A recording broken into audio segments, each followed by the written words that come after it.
Good morning दोस्तों, आपका एक बार फिर स्वागत है आपके अपने चैनल डेली डोज इन्वेस्टमेंट में। तो दोस्तों आज के दिन मैं आपके लिए बहुत दिनों बाद एक इंपॉर्टेंट फार्मा कंपनी का डिटेल एनालिसिस करने वाला हूं। आप सब लोग को पता है मैं जनरली अपने चैनल पे फार्मा कंपनीज को कवर नहीं करता हूं, लेकिन आज के दिन हम एक बहुत फास्ट स्पीड से ग्रो करने वाली फार्मा कंपनी को कवर करेंगे। तो मैं चाहता हूँ पूरी वीडियो लास्ट तक देखिए, जिससे आपसे कोई भी इंपॉर्टेंट डिटेल मिस आउट ना हो। और जैसा कि मैं आपको हर वीडियो की स्टार्टिंग में इन्फॉर्म करता हूँ, हमारी आज की वीडियो भी पूरी तरीके से एजुकेशनल पर्पज से बनाई गई है। हम अपनी किसी भी वीडियो में कंपनी के प्राइस के ऊपर या उसके टेक्निकल चार्ट्स के ऊपर कोई भी डिस्कशन नहीं करते हैं। हमारा पूरा फोकस होता है कंपनी के एनालिसिस में या इंडस्ट्री के एनालिसिस में। और दोस्तों मैं कोई सेबी रजिस्टर्ड रिसर्च एनालिस्ट या फाइनेंशियल एडवाइजर नहीं हूँ। तो अगर आपको मार्केट में कोई भी डिसीजन लेना है, तो पहले आप लोग को अपने सेबी रजिस्टर्ड रिसर्च एनालिस्ट और फाइनेंशियल एडवाइजर की सलाह लेना बहुत ज़रूरी है। क्योंकि अगर आप लोग किसी के भी रैंडम रिकमेंडेशन पे मार्केट में अपने डिसीजन को बेस करेंगे, तो आप लोग को मार्केट में हैवी लॉस उठाना पड़ सकता है। इसलिए मार्केट में हमेशा कॉशियस रहिए। इसके अलावा दोस्तों मैंने आप लोग के लिए 2 दिनों पहले एक इंपॉर्टेंट डाटा सेंटर और पावर इंडस्ट्री की कंपनी के ऊपर डिटेल फंडामेंटल एनालिसिस की वीडियो पोस्ट की है। ये वीडियो मैंने पोस्ट किया है स्पेशली हमारी यूट्यूब चैनल के मेंबर्स के लिए। तो अगर आप इस वीडियो को एक्सेस करना चाहते हैं, तो आप ज्वाइन बटन पर क्लिक करके चैनल की मेंबरशिप ले सकते हैं। तो मेंबरशिप लेने के बाद दोस्तों ये सारी वीडियोस आपको एक साथ देखने को मिलेंगी, जो यहाँ पे आपको मेंबरशिप टैब देखने को मिल रहा है इसके अंदर। तो चैनल की मेंबरशिप लेने के बाद आप मेंबरशिप टैब के अंदर जाके इन सारी वीडियो को एक्सेस कर सकते हैं। इसके अलावा मेरे यूट्यूब चैनल के मेंबर्स को एक और एडवांटेज मिलेगी।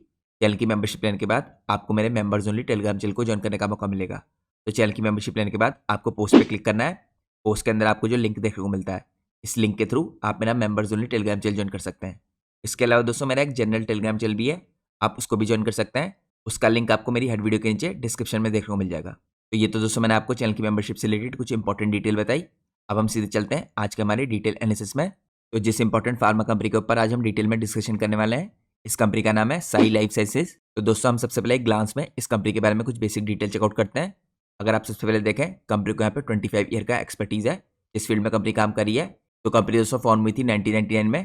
साई लाइफ साइंसेज करंटली यहाँ पे ट्रांसफॉर्म हो चुकी है इनटू एन इंटीग्रेटेड CDRMO।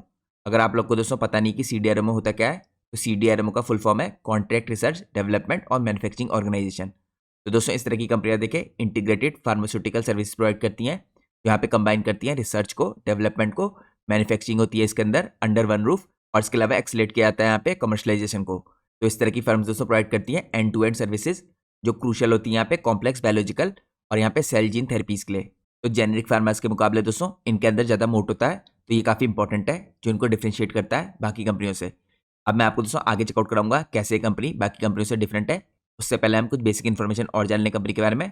तो करंटली दोस्तों कंपनी डिलीवर कर रही है value across pharma life cycle, from यहाँ पे early discovery to commercial manufacturing. इसके बाद दोस्तों अगर आप कंपनी के ग्लोबल पार्टनर ऑफ चॉइस देखें, तो कंपनी को इस टाइम पे ट्रस्ट कर रहे हैं 300+ global clients, including 18 of top 25 global pharma companies across US, UK, EU और जापान। तो दोस्तों इंडिया में नहीं, ग्लोबल लेवल पे भी काफ़ी बड़ी बड़ी कंपनियां, या आप कह सकते हैं दुनिया की टॉप 25 जो ग्लोबल प्लेयर्स हैं उनमें से 18 इसके क्लाइंट्स हैं। इसके अलावा दोस्तों कंपनी का यहाँ पे एक्सपेंसिव इंफ्रास्ट्रक्चर है।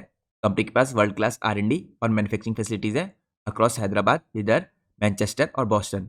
तो इंडिया के अलावा दोस्तों कंपनी की रिसर्च डेवलपमेंट की फैसिलिटीज़ आपको मैनचेस्टर में दिखेंगी, जो UK में है, और यहाँ पे US में बॉस्टन के अंदर। यहाँ पे आपको इसकी 700 KL की यानी किलोलीटर की इंस्टॉल कैपेसिटी दिखेगी। इसके अलावा दोस्तों आप लोग को पता होना चाहिए ये एक इनोवेटिव लेड ग्रोथ कंपनी है। यहाँ पे कंपनी फोकस करती है इन्वेस्टमेंट पे in next generation modalities like peptides. अगर आप सब लोग को दोस्तों पता नहीं है, पेप्टाइड्स इस टाइम पे काफ़ी फास्ट स्पीड से ग्रो कर रहे हैं इंडिया से बाहर के देशों में, लेकिन इंडिया में भी आपको काफ़ी फास्ट स्पीड से आने वाले टाइम में पेप्टाइड्स पॉपुलर होते दिखेंगे। इसके साथ साथ दोस्तों कंपनी यहाँ पे ADCs बना रही है, ओलिगोस के अंदर काम कर रही है, TPDs के अंदर काम कर रही है। कंपनी एम्पावर्ड है इस टाइम पे बाय डिजिटल ट्रांसफॉर्मेशन, ऑटोमेशन और AI ML एक्सेलेरेट करने के लिए इसकी डिलीवरी और साथ में क्रिएट करने के लिए डिफरेंशिएशन अपने कंपटीशन के ऊपर। तो ये दोस्तों मैंने आप लोग को ग्लांस में चेकआउट कराया कंपनी के बिजनेस को। अब हम चलते हैं नेक्स्ट पार्ट में। नेक्स्ट पार्ट में हम की हाइलाइट्स देखते हैं कंपनी के बिजनेस की। तो यहाँ पर दोस्तों 25 साल का इसको एक्सपीरियंस है, जैसे मैं आपको पहले दिखा चुका हूँ। साथ में जो साई लाइफ साइंसेज है दोस्तों, वन स्टॉप प्लेटफॉर्म है फॉर डिस्कवरी, डेवलपमेंट और मैन्युफैक्चरिंग, सब इसके अंदर की जाती है। यहाँ पे 3400+ एम्प्लॉयज़ हैं करंटली जो कंपनी में काम कर रहे हैं। 300+ यहाँ पे एक्टिव कस्टमर्स हैं अक्रॉस US, UK और EU और साथ में जापान के अंदर। इसके अलावा दोस्तों US FDA और PMDA द्वारा अप्रूव्ड है कंपनी, या आप लोग कह सकते हैं इसको ये सारे अप्रूवल मिले हैं। यहाँ पे 100% सक्सेसफुल ट्रैक रिकॉर्ड है कंपनी का रेगुलेटरी इंस्पेक्शंस का अक्रॉस इनकी R&D और मैन्युफैक्चरिंग फैसिलिटीज़ के अंदर। डाइवर्स यहाँ पे थेरेपी एरियाज हैं जिसके अंदर कंपनी डील करती है। आपको इसके अंदर ऑन्कोलॉजी दिखेगा, CNS दिखेगा, इन्फ्लेमेशन, एंटीवायरल और रेयर यहाँ पे डिजीज दिखेंगे। इसके अलावा दोस्तों कंपनी का अपने टॉप कस्टमर्स के साथ 10+ ईयर्स का यहाँ पे लॉन्ग स्टैंडिंग रिलेशनशिप है। जो कंपनी को एक एडवांटेज प्रोवाइड करता है या मोड भी देता है आप कह सकते हैं। इसके अलावा दोस्तों दुनिया की जो 25 देखिए टॉप कंपनियां इस टाइम पे फार्मा की, उसमें से 18 करंटली कंपनी की क्लाइंट है। इसके अलावा दोस्तों आपको एक और इंपॉर्टेंट चीज ध्यान में रखनी है, कंपनी के जो 65% से ऊपर के रेवेन्यू जनरेट हो रहे हैं इस टाइम पे, या उन क्लाइंट्स हो रहे हैं जो यहाँ पे कंपनी की मल्टीपल सर्विस इस्तेमाल कर रहे हैं, सिंगल सर्विस इस्तेमाल नहीं कर रहे हैं। तो आप इनको कह सकते हैं ये सारे क्लाइंट 65% से ऊपर जो रेवेन्यू जनरेट कर रहे हैं कंपनी के लिए, ये इंटीग्रेटेड ड्रग डिस्कवरी सर्विसेज का इस्तेमाल कर रहे हैं।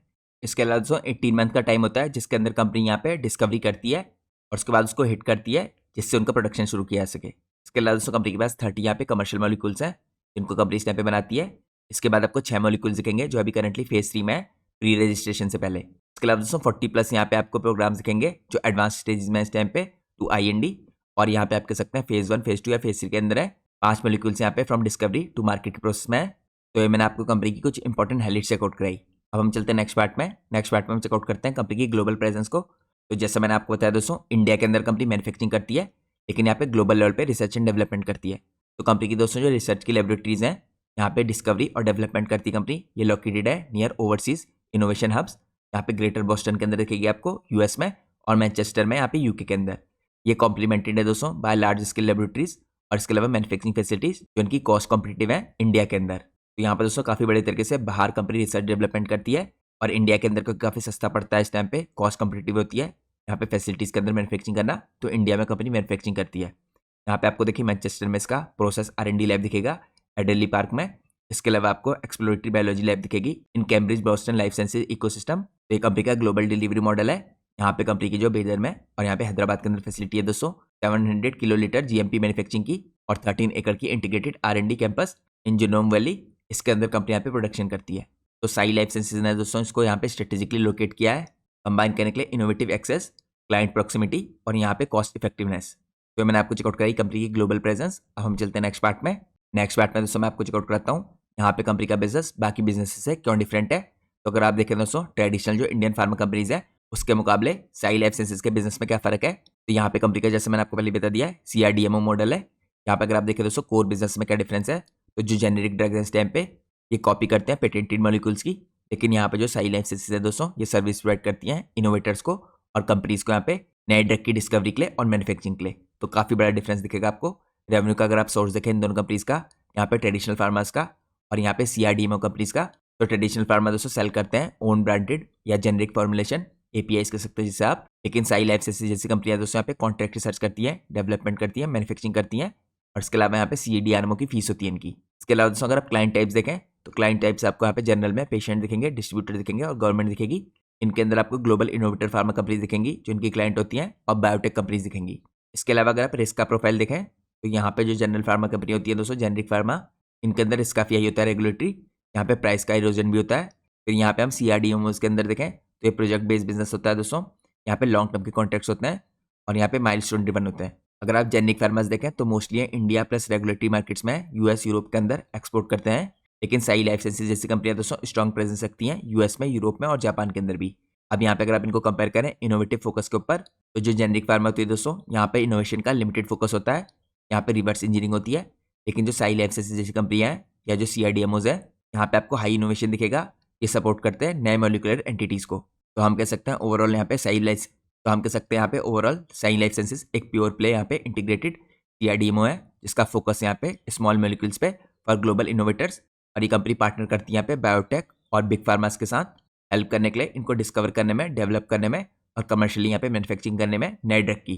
साथ में दोस्तों जो इनके क्लाइंट्स हैं इनके लिए लाते हैं नए मॉलिक्यूल्स के आइडियाज़ को। तो साई प्रोवाइड करती है केमिस्ट्री, बायोलॉजी, प्रोसेस डेवलपमेंट और लार्ज स्केल की यहाँ पे मैन्युफैक्चरिंग।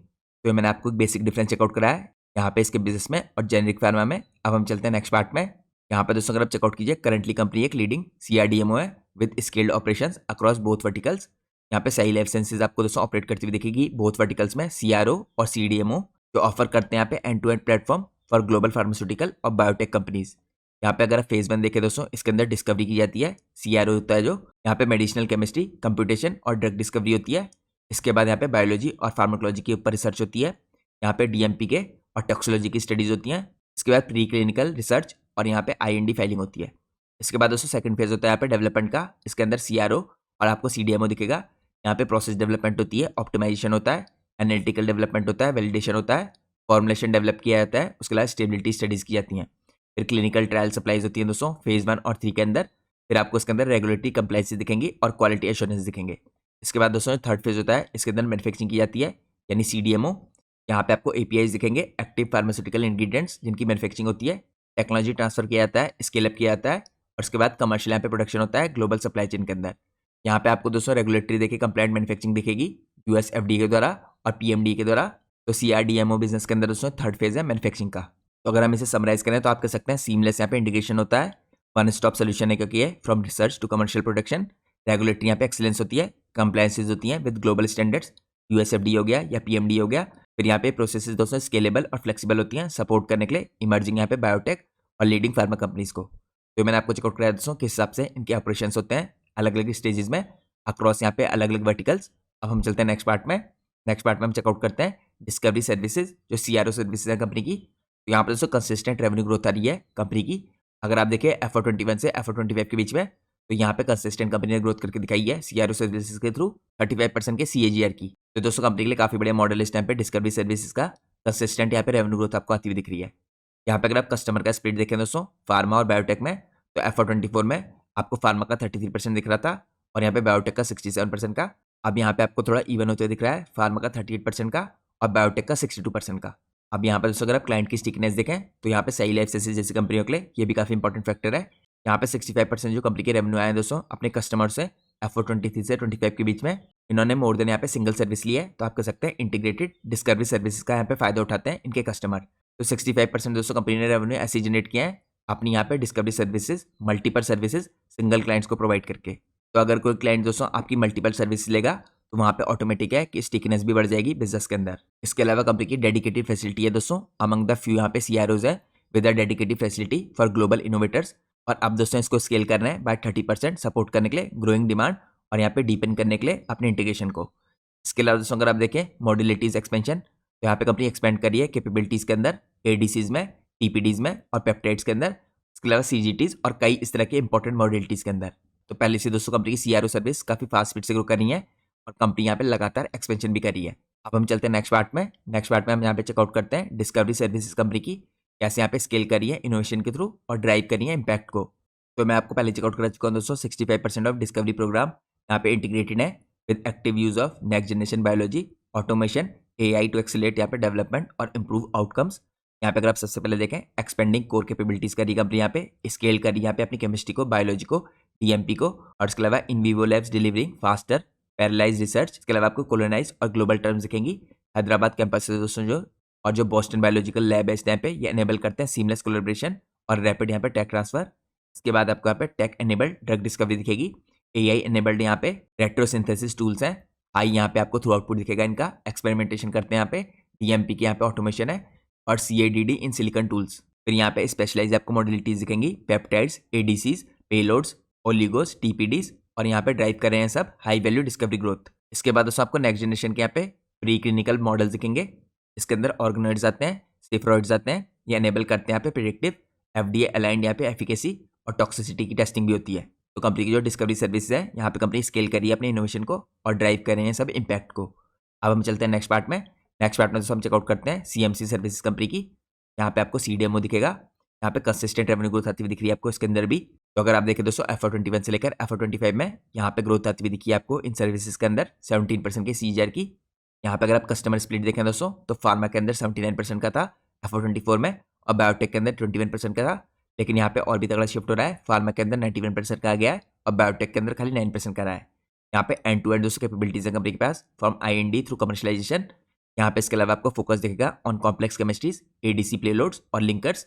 यहाँ पे मॉडर्न GMP कंप्लायंट फैसिलिटीज है कंपनी की अक्रॉस UK और इंडिया। इसके अलावा दोस्तों कंपनी के पास यहाँ पे फ्लेक्सिबिलिटी है सपोर्ट करने के लिए बहुत स्मॉल स्केल क्लिनिकल सप्लाईज और लार्ज स्केल कमर्शियल प्रोडक्शन। यहाँ पे प्रूवन ट्रैक रिकॉर्ड है कंपनी का ऑफ कमर्शलाइजिंग NCEs। इसके बाद आपको कंपनी का रोबस्ट यहाँ पे रेगुलेटरी रिकॉर्ड दिखेगा विद US FDA और PMDA। इसके अलावा यहाँ पे 160 प्रोग्राम्स है जो करंटली इस टाइम पे पाइपलाइन में अक्रॉस मल्टीपल थेरेपी एरियाज। फिर यहाँ पे जो क्लियर रेगुलेटरी दोस्तों रिकॉर्ड है कंपनी का US FDA और PMDA के अंदर, ये कंपनी को काफी सुपीरियर बनाता है अपने कंपटीशन के मुकाबले। इसके अलावा दोस्तों यहाँ पे फोरफ्रंट में कंपनी डिजिटलाइजेशन के, ऑटोमेशन के और सस्टेनेबिलिटी के। इसके बाद दोस्तों अगर आप बिजनेस मिक्स को देखें जो रेवेन्यू कंट्रीब्यूशन है यहाँ पे बाय थेरेपी, तो यहाँ पे आपको CNS का दिखेगा। देखे तो यहाँ पे CNS में दोस्तों आपको जंप आते हुए दिखा देखे FY24 से 25 के बीच में। 11% से इंक्रीज होकर 21% का हुआ है। यहाँ पे इन्फेक्शियस डिजीज का 11% से बढ़ के 18% का हुआ है। इसके अलावा कार्डियोवैस्कुलर का 8% से बढ़ के 12% का हुआ है। इसके बाद एंटी हिस्टामिन का दोस्तों 14% से कम होकर 10% हुआ है। ऑन्कोलॉजी का भी आपको गिरता हुआ दिख रहा है 22% से 10% का। यहाँ पे मेटाबॉलिक डिसऑर्डर्स का 7% से 9% इंक्रीज हुआ है। फिर जेनेटिक डिसऑर्डर्स का 3% से 4% इंक्रीज हुआ है। इसके बाद डर्मेटोलॉजी का 4% से डिक्रीज होकर 3% हुआ है। इम्यूनोलॉजी का यहाँ पे 4% से डिक्रीज होकर 3%। तो बिजनेस मिक्स में दोस्तों काफी सडन चेंज आया है। यहाँ पे हमें सीएनएस, इन्फेक्शियस डिजीज और यहाँ पे कार्डियोवैस्कुलर के अंदर काफी चेंज आता हुआ दिख रहा है। साथ में दोस्तों यहाँ पे जो मेटाबॉलिक डिसऑर्डर्स हैं इनमें भी आपको चेंज आता हुआ दिख रहा है। थेरेपी के हिसाब से यहाँ पे रेवेन्यू मिक्स इंक्रीज हो रहा है। अब हम चलते हैं नेक्स्ट पार्ट में। नेक्स्ट पार्ट में हम चेकआउट करते हैं दोस्तों यहाँ पे न्यू मॉडलिटीज जो फोर्टिफाई कर रही है यहाँ पे फाउंडेशन कंपनी को बिल्ड करने के लिए और स्केल करने के लिए। तो अगर आप दोस्तों चेकआउट करें यहाँ पे ओवर द ईयर्स नई मॉडलिटीज का रेवेन्यू में कंट्रीब्यूशन तो FY22 में 4% था, FY23 में 3%, FY24 में 3% का और उसके बाद FY25 में 7% का। तो यहाँ पे दोस्तों जैसे जैसे कंपनी देखे नए मॉलिक्यूल्स को डिस्कवर करेगी, यहाँ पे ट्रायल्स में जाएंगे और उसके बाद उनकी कमर्शियल लेवल पे मैन्युफैक्चरिंग होगी तो ये आपको ज़्यादा कंट्रीब्यूट करते हुए दिखेंगे। यहाँ पे अब कंपनी बड़े लेवल पे स्केल कर रही है तो ज़्यादा मॉलिक्यूल्स को यहाँ पे डिस्कवर कर रही है और जैसे जैसे कंपनी की दोस्तों यहाँ पे फैसिलिटी इंक्रीज होगी आपको यहाँ पे नए मॉलिक्यूल्स और भी बड़े तरीके से कंट्रीब्यूट करते हुए दिखेंगे कंपनी के रेवेन्यू में। इसके अंदर दोस्तों आपको 4 इंपॉर्टेंट चीज़ें दिखेंगी जो कंट्रीब्यूट करी यहाँ पे पेप्टाइड्स, एंटीबॉडी, यहाँ पे ड्रग कंजुगेट्स, इसके बाद ओलिगोन्यूक्लियोइड्स और लास्टली लिपिड्स। तो यहाँ पर दोस्तों कंपनी देखिए इन्वॉल्व है सप्लाई करने में डिफरेंट तरह के लिपिड्स को भी और कंपनी फ्यूचर में भी एक्सपेंड करना चाहिए इसको। इसके अलावा कंपनी काफी बड़े तरीके से यहाँ पे पेप्टाइड्स को डिस्कवर कर रही है। यहाँ पे प्रोसेस में कई नए पेप्टाइड्स और स्केल अप करना चाहिए अपनी अपनी फैसिलिटी को यहाँ पे क्लिनिकल सप्लाई करने के लिए। फोकस है कंपनी का यहाँ पे कमर्शियल सप्लाई में और फ्रेगमेंट्स बिफोर यहाँ पे इवॉल्व करने के लिए फुल स्केल की पेप्टाइड्स मैन्युफैक्चरिंग में। इसके बाद कंपनी एनहांस करिए कंजुगेट्स इन डिस्कवरी, अपग्रेड कर रही है टू क्लास 6 यहाँ पे कंटेमिनेंट और यहाँ पे end to end support evaluate करी कंपनी क्लिनिकल कंजक्शन को और फिल फिनिश कर रही है यहाँ पे फॉर क्लिनिकल सप्लाई। के बाद दोस्तों ओलिगोन्यूक्लियोटाइड्स के अंदर कंपनी इन्वॉल्व है यहाँ पे मल्टीपल प्रोजेक्ट्स में। तो जितनी भी दोस्तों नई मॉडलिटीज है देखिए कंपनी के लिए जो मैंने आपको चेकआउट कराई यहाँ पे ये कंट्रीब्यूट करेंगी कंपनी के बिजनेस में। अब हम चलते हैं नेक्स्ट पार्ट में। यहाँ पे दोस्तों हम चेकआउट करेंगे इस कंपनी में कॉम्पिटेटिव मोड्स क्या है। तो अगर आप देखें दोस्तों इंटीग्रेटेड CRDMO का मॉडल इसका स्ट्रॉन्गेस्ट मोड है कंपनी के लिए सबसे बड़ा। यहाँ पे कंपनी के पास एबिलिटी है सपोर्ट करने के लिए मॉलिक्यूल्स को from discovery to all the way यहाँ पे कमर्शियल सप्लाई जो क्रिएट करता है high switching cost for clients क्योंकि मेड प्रोजेक्ट यहाँ पे चेंजेस रिस्की होते हैं और एक्सपेंसिव होते हैं। इसके अलावा दोस्तों सेकंड इंपॉर्टेंट यहाँ पे कॉम्पिटेटिव मोड है अर्ली क्लाइंट एंगेजमेंट और रिलेशनशिप। कंपनी काम करती है यहाँ पे 280 से 300 प्लस कस्टमर्स के साथ और ये सब यहाँ पे इनोवेटिव कंपनीज हैं जिनके अंदर मैंने आपको पहले दिखा दिया दोस्तों। इसके अंदर आपको डिस्कवरी और लेट स्टेज दिखेगी जो गिव करते हैं कंपनी को एक एज। यहाँ पर दोस्तों अगला इंपॉर्टेंट देखिए मोटे कंपनी के लिए साइंटिफिक एक्सपर्टीज और ट्रैक रिकॉर्ड। कंपनी ने स्ट्रॉन्ग यहाँ पे R&D टीम रख रखी है जो प्रूवन है यहाँ पे डिलीवरी करने के लिए क्लिनिकल कैंडिडेट्स की। साथ में कंपनी का बहुत बढ़िया रेगुलेटरी ट्रैक रिकॉर्ड है विद FDA PMDA जिसके कारण प्रोसेस इनोवेशन ने डिलीवर किया यहाँ पे सिग्निफिकेंट कॉस्ट रिडक्शन और यील्ड इंप्रूवमेंट फॉर क्लाइंट्स। अब हम चेकआउट करते हैं कुछ और इंपॉर्टेंट कंपनी के कॉम्पिटेटिव मोड्स। यहाँ पे अगर आप देखें दोस्तों चौथा इंपॉर्टेंट कॉम्पिटेटिव मोड है और कैपेबिलिटी बिल्डिंग। यहाँ पे ऑनगोइंग जो कंपनी इन्वेस्ट कर रही है दोस्तों स्टेप पे न्यू मैन्युफैक्चरिंग साइट्स के अंदर। यहाँ पे हाई पोटेंसी फैसिलिटीज हैं सारी पेप्टाइड्स कैपेबिलिटीज है इनके अंदर और साथ में एडवांस टेक्नोलॉजीज हैं जो पोजिशन करती है कंपनी को फॉर लार्जर कमर्शियल ऑर्डर्स। तो यहाँ पर दोस्तों स्केल कर पाना काफ़ी फास्ट स्पीड से ये भी एक मोड होता है स्ट्रॉन्ग कंपनीज के लिए। इसके बाद कंपनी के पास अगली एडवांटेज है जो मोड प्रोवाइड करी कंपनी को कॉस्ट प्लस स्पीड एडवांटेज। इसके बाद कंपनी की अगली एडवांटेज यहाँ पे कॉस्ट प्लस स्पीड की। यहाँ पर दोस्तों इंडियन बेस्ड देखिए जो मैन्युफैक्चरिंग प्रोवाइडर्स हैं ये सिग्निफिकेंटली यहाँ पे कॉस्ट बेनिफिट रखते हैं while maintaining global quality standards.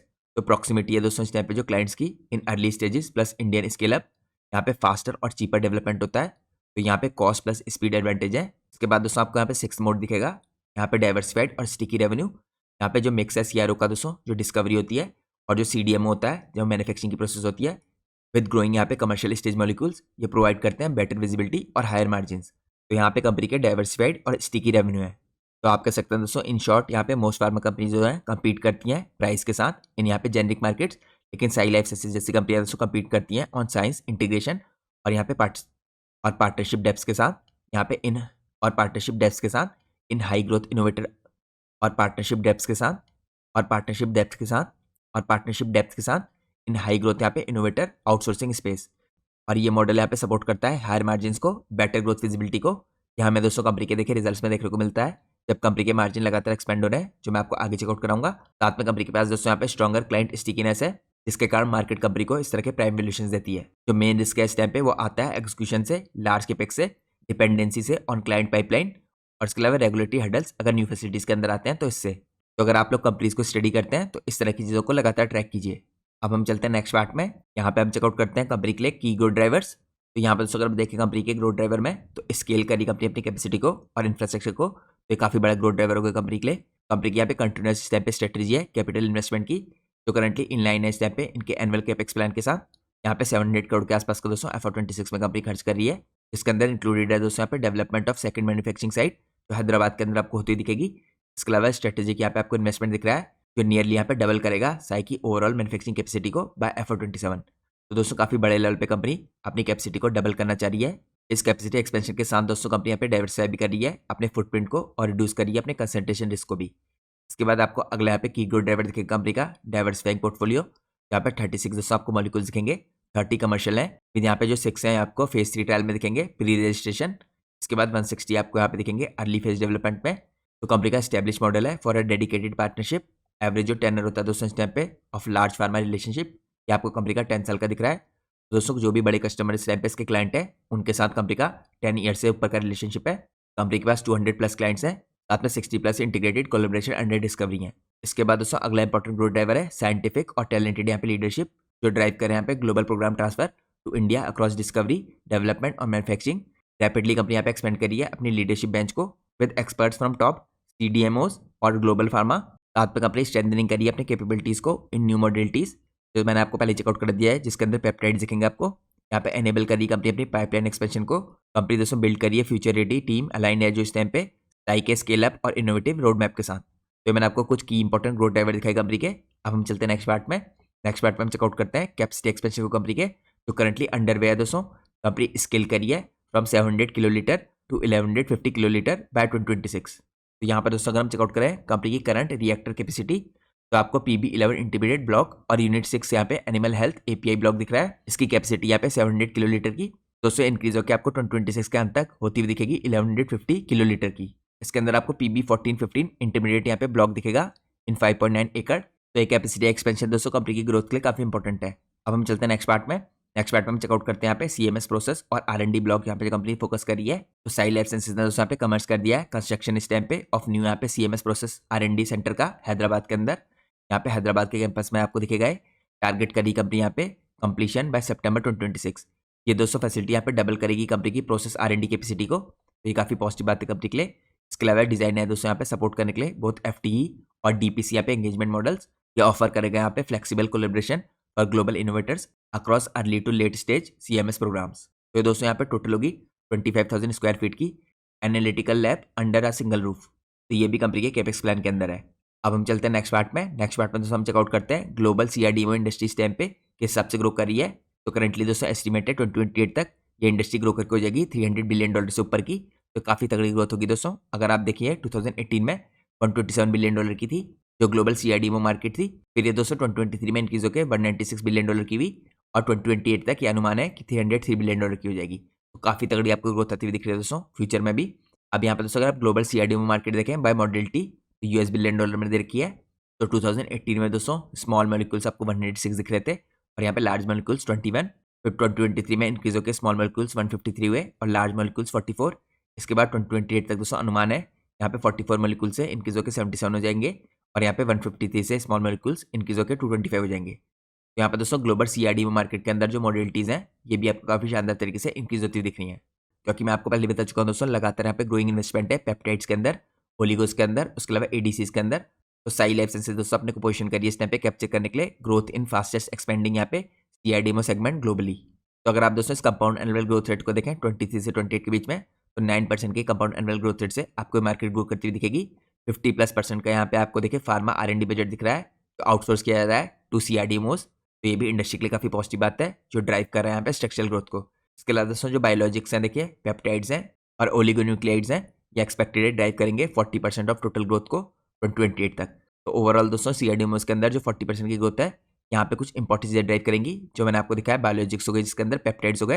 इसके अलावा दोस्तों जो लार्जर मॉलिक्यूल्स हैं देखिए ये सेगमेंट ज्यादा फास्ट स्पीड से ग्रो कर रहा है 12% की कंपाउंड एनुअल ग्रोथ रेट से, और इसको सपोर्ट मिल रहा है बाय बायोलॉजिक्स डिमांड।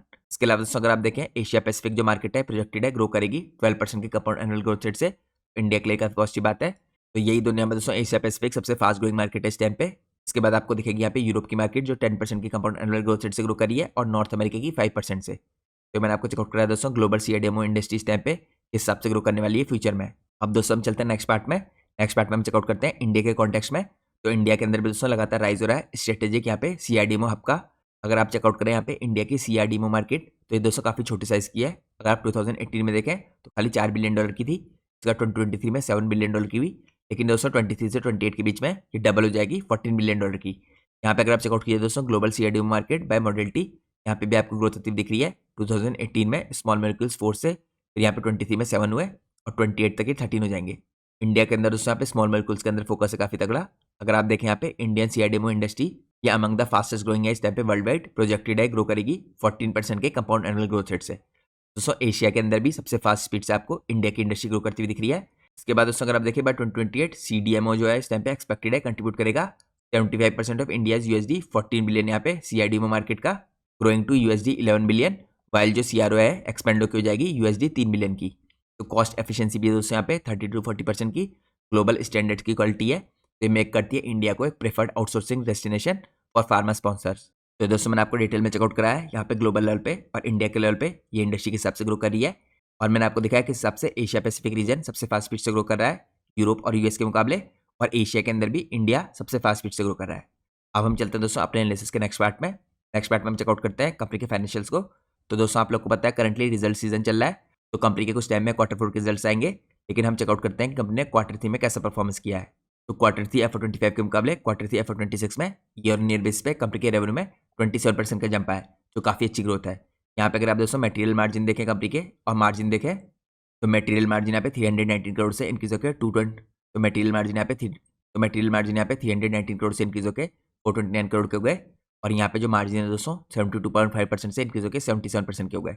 एबिटा अगर आप देखें दोस्तों कंपनी का करोड़ में, और यहाँ पे मार्जिन देखें एबिटा के, तो एबिटा 124 करोड़ से इंक्रीज होकर 191 करोड़ का हो गया पिछले साल के क्वार्टर के मुकाबले इस साल के क्वार्टर 3 में। और यहाँ पे कंपनी के जो टोटल मार्जिन थे दोस्तों एबिटा मार्जिन 28.3% से इंक्रीज होकर 34.4% के हो गए। इसके बाद अगर हम चेकआउट करें कंपनी के प्रॉफिट आफ्टर टैक्स और प्रॉफिट आफ्टर टैक्स के मार्जिन, तो कंपनी का प्रॉफिट आफ्टर टैक्स दोस्तों 54 करोड़ से इंक्रीज होकर 100 करोड़ हो गया, 86% का आपको जंप आते हुए दिख रहा है ईयर ऑन ईयर बेस पे। और कंपनी की मार्जिन 12.2% से इंक्रीज होकर 18% के हो गए। तो काफ़ी शानदार तरीके से दोस्तों कंपनी के पैट और पैट मार्जिन इंक्रीज हुए हैं। अगर आप Q3 FY26 के रेवेन्यू में कंट्रीब्यूशन देखें तो CDMO का आपको दिखेगा करीबन यहाँ पे 65% का और CRO का 35% का। अब हम चलते हैं नेक्स्ट पार्ट में। नेक्स्ट पार्ट में हम चेकआउट करते हैं दोस्तों 9 मंथ के बेस पे परफॉर्मेंस। तो 9 मंथ के बेस पे आपको और शानदार ग्रोथ देखने को मिली है। 9 मंथ के बेस पे दोस्तों यहाँ पे आपको 43% के रेवेन्यू में जंप दिख रहा है ईयर ऑन ईयर बेस पे। इसके अलावा अगर आप मटेरियल मार्जिन और मार्जिन देखें तो यहाँ पे आपको काफ़ी तगड़ा जंप दिख रहा है 45% का ईयर ऑन ईयर बेस पे। मार्जिन में भी इंप्रूवमेंट आया 73.3% से 74.3% का। यहाँ पे 9 मंथ के बेस पे कंपनी का एबिटा और एबिटा मार्जिन दोनों इंप्रूव हुए हैं। एबिटा मार्जिन 23.7% से जंप करके 29.7% हुआ है, और टोटल कंपनी का एबिटा 79% जंप किया है ईयर ऑन ईयर बेस पे। इसके अलावा दोस्तों 9 मंथ के बेस पे कंपनी के प्रॉफिट आफ्टर टैक्स 82 करोड़ से इंक्रीज होकर 245 करोड़ हुए हैं, यानी कंपनी के 9 मंथ के बेस पे जो प्रॉफिट आफ्टर टैक्स है उसमें 199% का जंप आया है। तो पिछले 9 मंथ के बेस पे दोस्तों कंपनी के प्रॉफिट 200 गुना इंक्रीज हुए हैं, जो काफ़ी शानदार बात है।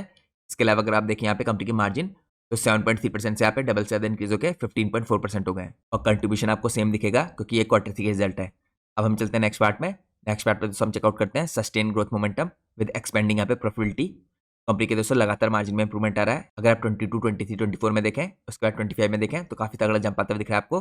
15% के जो कंपनी की मार्जिन थे देखे ये 20% के हुए, 25% के हुए FY25 में। इसके बाद दोस्तों 9 मंथ के इस पे आपको 24% से 30% जंप करते हुए दिख रहे हैं।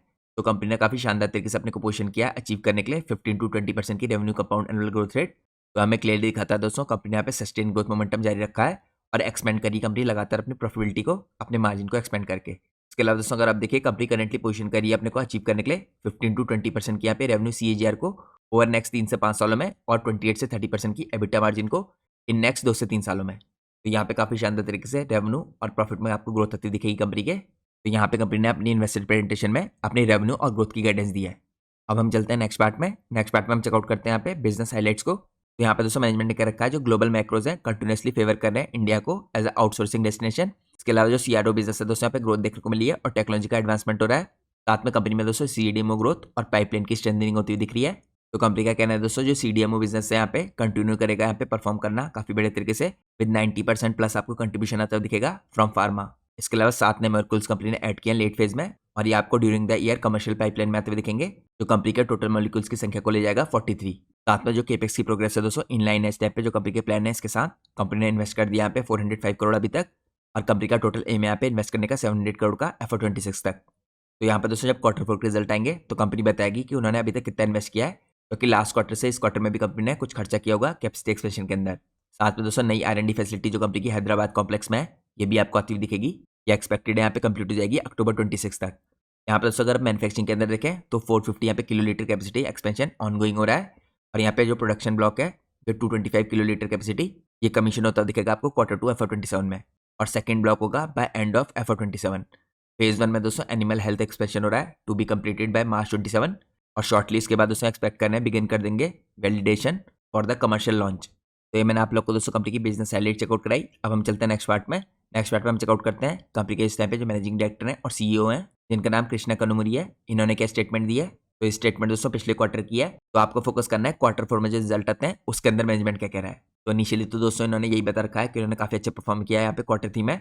इनका कहना है कि कंटिन्यूसली बिल्ड कर रहे हैं यहाँ पे ऑर्गेनाइजेशन की डेप्थ को बाय एडिंग एक्सपीरियंस साइंटिस्ट और साथ में लीडरशिप टैलेंट, जो इंश्योर कर रहा है कि इनकी टीम का जो स्केल है इस टाइम पे स्टेप अप कर सके विद यहाँ पे एक्सपेंडिंग कैपेबिलिटीज। साथ में इन्होंने क्लियरली के रखा है जो इनके एक्सपेंशन के प्लान है ऑन ट्रैक है विद मैन्युफैक्चरिंग स्केल अप और प्रोसेस यहाँ पे development infrastructure progressing in line with our long term road map. और इनका कहना है दोस्तों लुकिंग अहेड, ये इस टाइम पे कॉन्फिडेंट है सस्टेन करने के लिए अपने ग्रोथ मोमेंटम को in coming years with discipline यहाँ पे एग्जीक्यूशन और clear strategic direction. Style life sciences इस टाइम पे पोजिशन कर रहा है अपने को सपोर्ट करने के लिए नेक्स्ट फेज में अपनी ग्रोथ के इनोवेशन के while creating long term value for stakeholders. तो दोस्तों ये एग्जैक्ट यहाँ पे कंपनी के मैनेजिंग डायरेक्टर और CEO की स्टेटमेंट है। अब हम चलते हैं नेक्स्ट पार्ट में। नेक्स्ट पार्ट में दोस्तों हम चेकआउट करते हैं यहाँ पे कंपनी की मार्केट कैप और इसका यहाँ पे वैल्यूएशंस को। तो करंटली दोस्तों एक लार्ज कैप हो चुकी है कंपनी, इसकी मार्केट कैप 22,000 करोड़ की है। यहाँ पे अगर आप स्टॉक का पी देखें यानी प्राइस टू अर्निंग रेशियो, तो आपको 67.6 का दिखेगा, इंडस्ट्री का पी 30 का।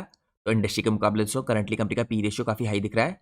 इसका एक बहुत इंपॉर्टेंट रीजन है जिससे मैंने आपको पहले चेकआउट कराया था इस एनालिसिस में। करंटली कंपनी के अंदर काफी स्ट्रॉन्ग मोड्स हैं दोस्तों और बहुत फास्ट स्पीड से कंपनी ग्रो कर रही है, तो इस तरह की कंपनी आपको कमांड करती हुई दिखेंगी हायर वैल्यूएशंस। इसके बाद दोस्तों ROC आपको दिखेगा यहाँ पे 14% का, ROE दिखेगा 11% का। पिछले 3 साल की सेल्स ग्रोथ 24.9% की है, पिछले 3 साल की प्रॉफिट ग्रोथ 229% की है, क्योंकि काफी शानदार तरीके से कंपनी के मार्जिन एक्सपेंड हो रहे हैं, तो कंपनी की प्रॉफिट और एक्स्ट्राऑर्डिनरी तरीके से आपको इंक्रीज होती दिख रही है। इसके अलावा दोस्तों डेट टू इक्विटी रेशियो 0.18 का है, यानी डेट से रिलेटेड कोई प्रॉब्लम नहीं है कंपनी में। अब हम चलते हैं नेक्स्ट पार्ट में। नेक्स्ट पार्ट में हम चेकआउट करते हैं यहाँ पे ऑपरेटिंग प्रॉफिट मार्जिन को। दोस्तों यहाँ पे देखिए कंपनी के मार्जिन में लगातार यहाँ पे इंक्रीज आ रहा है, 26% से 27% हुआ कंपनी के मार्जिन। इसके बाद 27% के आसपास स्टेबल थे। इसके बाद दोस्तों सितंबर 25 में देखिए जंप आया और यहाँ पे दिसंबर में कंपनी के मार्जिन 34% के हो गए हैं। इसके कारण हमें Q3 में काफी एक्सेप्शनल कंपनी का परफॉर्मेंस देखने को मिला। इसके अलावा दोस्तों आपको ध्यान में रखना है Q4 में कंपनी का परफॉर्मेंस कैसा रहता है। अगर कंपनी के मार्जिन यहाँ पे 30% से ऊपर ही रहते हैं तो इससे हमें पता चलेगा कि यहाँ पे कंपनी में लगातार मार्जिन में एक्सपेंशन जो हो रहा है यह हम लोग को हायर लेवल पे ही सस्टेन होता दिख सकता है। अब दोस्तों इन मार्जिन को अगर हम क्वार्टरली बेसिस की जगह ईयरली बेसिस पे चेकआउट करें तो यहाँ पे आपको दिखेगा, देखिए 15% से 14% के आसपास थे 22-23 में मार्जिन, FY24 में 20% के हुए, 25 में 24% के, और करंटली यहाँ पे ट्रेलिंग 12 मंथ के बेस पे 28% के हो गए हैं। और जैसे मैंने आपको क्वार्टरली बेसिस पे दिखाया ये मार्जिन और ऊपर जा रहे हैं 34% के आसपास, तो लगातार यहाँ पे मार्जिन एक्सपेंशन आपको होता हुआ दिख रहा है। अब हम चलते हैं नेक्स्ट पार्ट में। नेक्स्ट पार्ट में हम चेकआउट करते हैं कंपनी की बैलेंस शीट को। तो लगातार दोस्तों यहाँ पे रिजर्व बढ़ रहे हैं।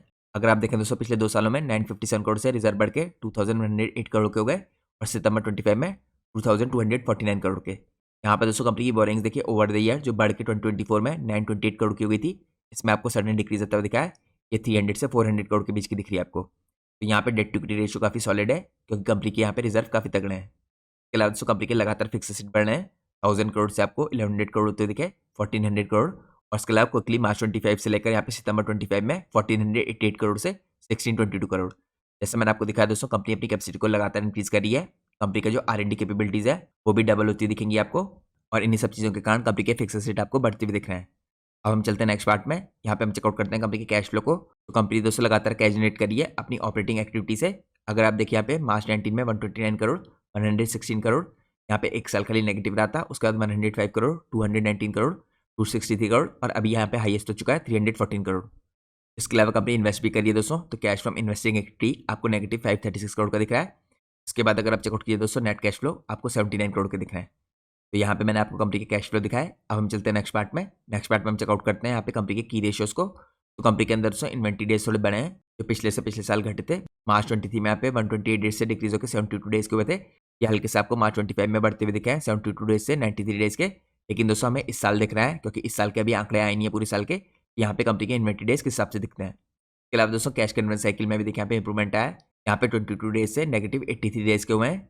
लेकिन यहाँ पे जो वर्किंग कैपिटल डेज हैं दोस्तों दोबारा से इंक्रीज होते दिख रहे हैं 12 डेज से 66 डेज के। लेकिन आप लोग को दोस्तों एक चीज़ का ध्यान रखना है, ये सारे आंकड़े यहाँ पे मार्च 25 के हैं। कंपनी के यहाँ पे जब इस साल के रिजल्ट आएंगे तो हम देखेंगे ओवरऑल इस साल में कैसा इंप्रूवमेंट आया है सारे आंकड़ों में। तो यहाँ पे दोस्तों मैं आपको Q3 के आंकड़े सिर्फ इसलिए दिखा रहा हूँ क्योंकि कंपनी का एनालिसिस है, वैसे जो इस बार के Q4 के रिजल्ट आने वाले हैं वो ज़्यादा इंपॉर्टेंट होंगे। अब हम चलते हैं एनालिसिस के नेक्स्ट पार्ट में हम चेकआउट करते हैं कंपनी की शेयर होल्डिंग पैटर्न को। तो यहाँ पे दोस्तों जो प्रमोटर ने देखिए इनकी होल्डिंग 34% के आसपास की है।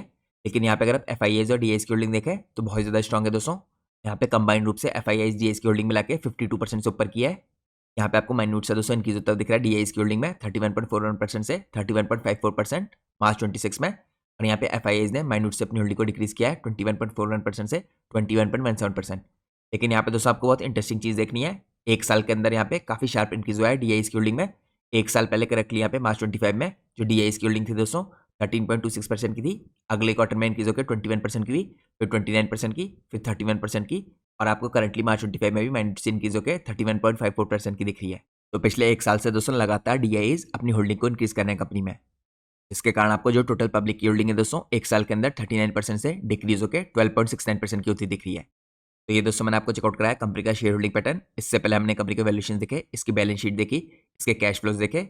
अब हम चलते हैं एनालिसिस के लास्ट पार्ट में। यहाँ पे हम चेकआउट करेंगे Q3 के अंत में मैनेजमेंट ने क्या कमेंट्री दी थी। दोस्तों अगर आप चेकआउट करें यहाँ पे पोर्टफोलियो की ब्रॉडनिंग के ऊपर उन्होंने यहाँ पे कुछ इंपॉर्टेंट बात की थी।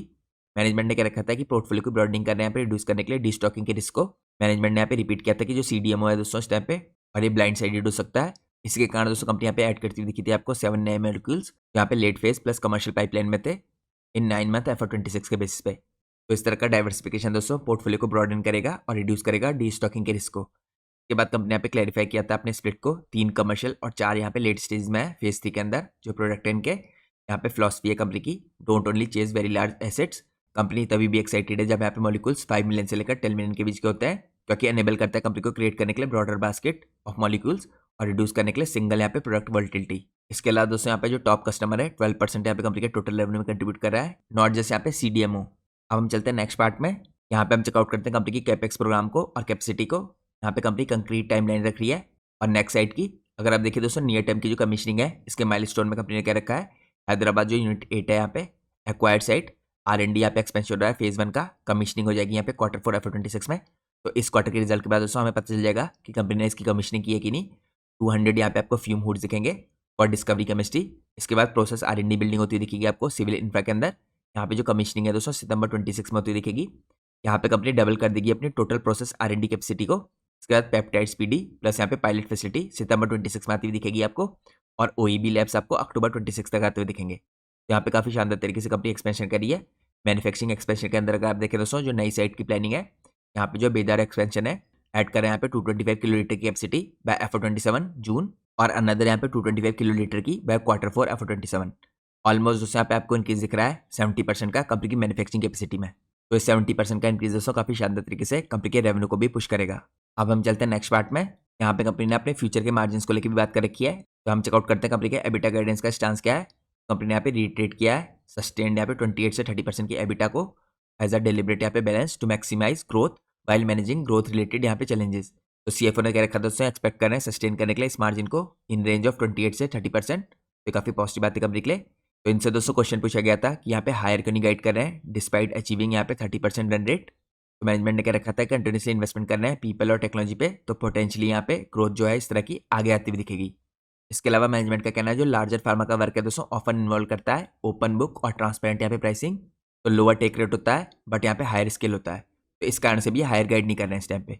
इसके अलावा दोस्तों आप सब लोग को पता होना चाहिए जब भी कोई कंपनी कैपेसिटी का रैंप अप करती है अपनी, तो उससे रिलेटेड यहाँ पे इनसफिशिएंसीज होती हैं ड्यूरिंग एक्सपेंशन साइकिल, उनके कारण भी मार्जिन में इंपैक्ट पड़ सकता है। इसलिए कंपनी ऑलरेडी डिस्पाइट यहाँ पे posting 30% plus margin in Q3 अब ये 30% के आसपास ही गाइड करी है। अब हम चलते हैं नेक्स्ट पार्ट में। तो यहाँ पर दोस्तों अगर आप Q3 की मैनेजमेंट की गाइडेंस से कुछ इंपॉर्टेंट टेकअवेज देखें तो यहाँ पे कंपनी का कहना है कि growth quality is being reframed around large pharma both CRO और CDMO, और मैनेजमेंट के मुताबिक ये आर्ग्यू कर रहे हैं ये इस टाइम पे ऑफसेट करिए बायोटेक यहाँ पे फंडिंग सॉफ्टनेस को और इंप्रूव करिए मीडियम टर्म की विजिबिलिटी को। मैंने आपको पहले दिखा दिया 7 यहाँ पे लेट स्टेज में मॉलिक्यूल्स तो कमर्शियल होते हुए दिखेंगे आपको, और ये पोजीशन कर रहे हैं as a main defence against destocking shocks. साथ में कैपेसिटी एक्सलेट करी है और वाइडन करी है सितंबर अक्टूबर 2026 तक दोस्तों यहाँ पे 450 किलोलीटर आपको ऐड होता दिखेगा। प्लस यहाँ पे दोस्तों आपको नई हैदराबाद की साइट 18 से 12 मंथ में आती हुई दिखेगी। विद मैनेजमेंट यहाँ पे signalling confidence in fill up based on active programs but acknowledging inherent यहाँ पे टाइमिंग और क्लिनिकल एट्रिशन। तो मैनेजमेंट ने दोस्तों करंटली जो गाइडेंस है इसको इंटेंशनली कंजर्वेटिव और स्टेबल रख रखा है 28 से 30% की एबिटा गाइडेंस। तो हमें देखना है दोस्तों इस बार Q4 में कंपनी किस हिसाब के मार्जिन क्रिएट करती है। तो ये दोस्तों आज का हमारा इंपॉर्टेंट एनालिसिस था। जैसा मैंने आपको वीडियो की स्टार्टिंग में इन्फॉर्म किया था, हमारी आज की वीडियो भी पूरी तरीके से एजुकेशन पर्पज से बनाई गई है। हम अपनी किसी भी वीडियो में कंपनी के प्राइस के ऊपर या उसके टेक्निकल चार्ट्स के ऊपर कोई भी डिस्कशन नहीं करते हैं। हमारा पूरा फोकस होता है कंपनी के एनालिसिस में या इंडस्ट्री के एनालिसिस में। और दोस्तों मैं कोई सेबी रजिस्टर्ड रिसर्च एनालिस्ट या फाइनेंशियल एडवाइजर नहीं हूँ। तो अगर आपको मार्केट में कोई भी डिसीजन लेना है उससे पहले आप लोग को अपने सेबी रजिस्टर्ड रिसर्च एनालिस्ट और फाइनेंशियल एडवाइजर की सलाह लेना बहुत ज़रूरी है। क्योंकि अगर आप लोग किसी के भी रैंडम रिकमेंडेशन में मार्केट में अपने डिसीजन को बेस करेंगे तो आप लोग को मार्केट में हैवी लॉस उठाना पड़ सकता है। इसलिए मार्केट में हमेशा कॉशियस रहिए। तो मैं होप करता हूँ आप लोग को आज का एनालिसिस पसंद आया होगा। अगर आपको आज का एनालिसिस पसंद आया तो प्लीज़ वीडियो को लाइक कीजिए और चैनल को सब्सक्राइब कीजिए। Thanks for watching guys, take care.